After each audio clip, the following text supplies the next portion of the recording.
In front of me is Google Pixel 9, and today I would like to show you how you can edit passwords saved in Google Passwords Manager.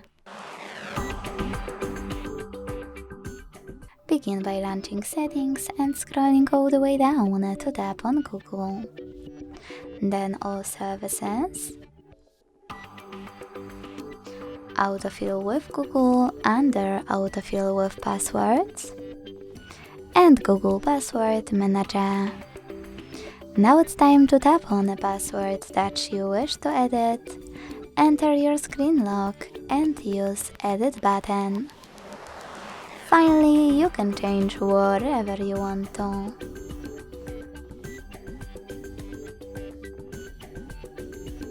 When you finish, hit Save at the top right corner.